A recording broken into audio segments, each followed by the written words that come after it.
Well, maybe. So I think you should might keep have this missed and you. start with this. This can be a contact into Citrix, and then the conversation can start with. Wait, software. Okay. It's in there. Okay. Could you also describe to us what's the difference between you have another called Zen app Right. versus this? Right. So there's a whole bunch of technologies now available, and which is part of the confusion, I think, to do this, to do remoting of graphics. So we call it HDX 3D. That's our word for it. Now HDX 3D is the sort of the technology. Under that, you have right now you have about 4 or 5 different ways of doing it, and you have to be patient while I sort of run through them, because otherwise it becomes very confusing. To me, it was confusing. You're like, okay, then what was that? Which you told me earlier. So one is, if you attend, did you attend any of these sessions? Did you attend Will Wade's session by any chance at 1 o'clock on Tuesday? On Tuesday, Will Wade, the NVIDIA product manager. So he did a very good session on getting the basics sort of out there. So there's one which is called GPU pass-through, where you punch a hole in the hypervisor. He showed that hole, right? So that's the most basic way of doing it, right? And everyone supports it. They support it. We support it. Everybody supports it. And in that case, the VM has full access to the GPU, but only one VM has full access to the full GPU. That's one end of the spectrum, and we still will sell it, and it's a very good technology, good use case when you really need that kind of power. If you're trying to make the next Transformers movie or Jurassic Park 7 or something, you need that. Yeah, that's kind of what we interested in. Right. So, but not everyone needs that, and not everyone needs only that. So in many cases, what we've seen is there's a mix of users even in one company.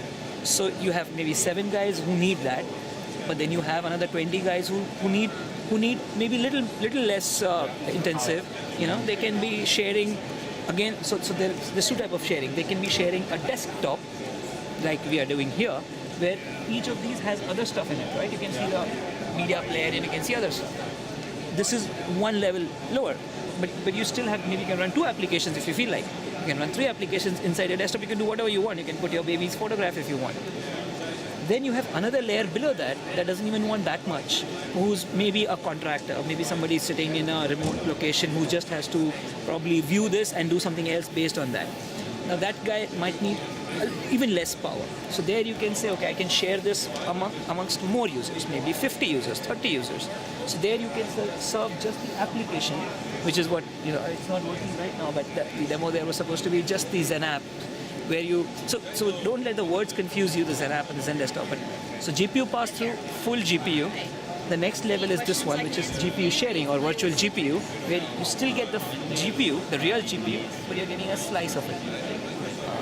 But now you're getting the full desktop experience, just like first case. The third case I'm saying is you don't get a desktop. You only get whatever you're working on. You only get Autodesk Inventor. So that opens up. So you're still on your own client. You could be on your own client, and you open up Inventor, and that's the only thing being served to you. If you want to open Maya, you need to launch another application, which will also be served to you. So this gives you more scalability, but obviously a little less power.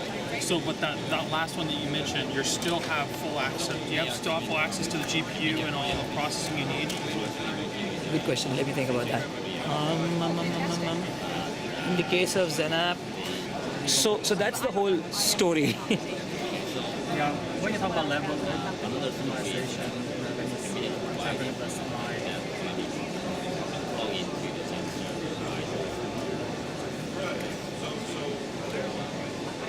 to be honest, I need to ask those questions.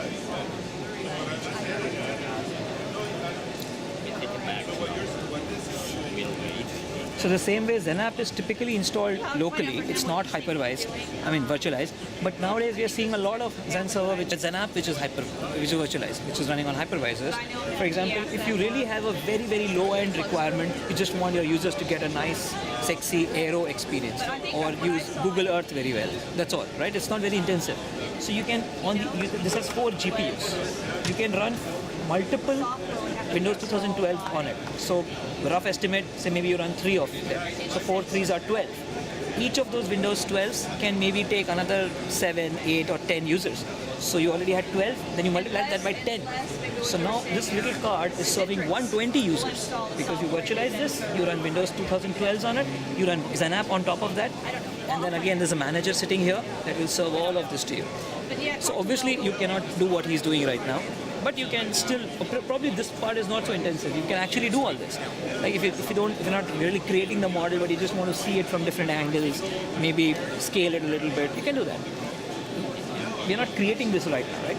Creating this from scratch with all those polygons and everything, you need your full GPU bro.